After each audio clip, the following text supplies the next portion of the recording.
Et entre-temps, une cargaison de 50 000 doses de vaccins contre le monkeypox est arrivée mardi à Kinshasa.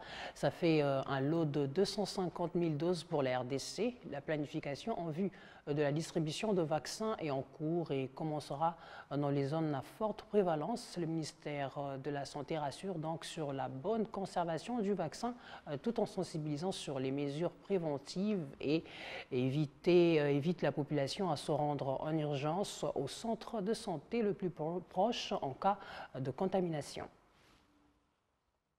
C'est une cargaison de 50 000 doses de vaccins contre Mpox en provenance des États-Unis d'Amérique qui arrive à Kinshasa par l'aéroport d'Ndjili.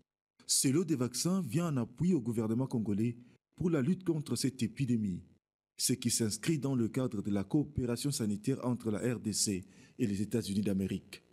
Les vaccins sont un élément crucial pour prévenir la propagation du Mpox et constituent une des multiples façons dont nous assistons nos partenaires congolais à faire face à l'épidémie actuelle. Le soutien des États-Unis en faveur de la lutte contre le Mpox en RDC s'inscrit dans le cadre d'un partenariat sanitaire de plusieurs décennies qui a vu nos pays coopérer dans la lutte contre une série de maladies mortelles telles que la malaria, la tuberculose, le VIH et l'Ebola.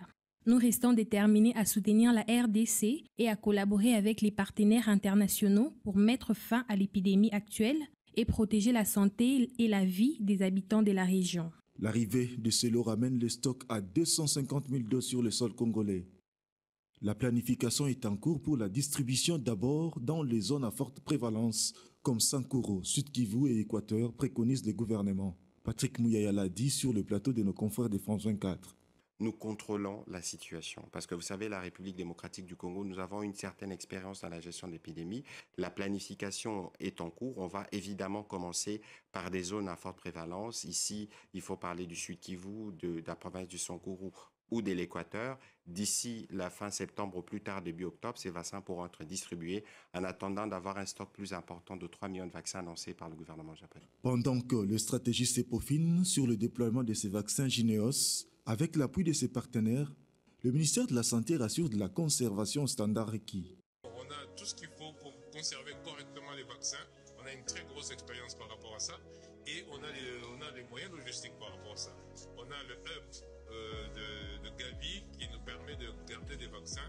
On a l'INRP qui nous permet de garder des vaccins jusqu'à moins 30 degrés. Donc moins 20 degrés, ce n'est pas un problème pour nous. Mais pour ce qui est de la logistique, nous avons déjà l'argent. Grâce à l'Afrique CDC encore, et grâce donc à beaucoup de partenaires qui ont permis que l'UNICEF qui va faire la logistique soit assez à l'aise avec les moyens disponibles. Notez, depuis le début de l'année 2024, la RDC a enregistré plus de 629 décès, selon les derniers rapports du ministère de la Santé. 20 000 cas suspects, dont la moitié des cas confirmés. Entre-temps, pour arrêter la propagation du virus, la population est sensibilisée sur les mesures préventives, à savoir le lavage régulier des mains, éviter les contacts avec les personnes présentant les signes, car le Mpox demeure transmissible notamment par le sang, la salive et le sexe. Ceux qui présentent une fièvre inhabituelle, des éruptions cutanées et des difficultés respiratoires sont donc appelés à se présenter en urgence au centre de santé le plus proche.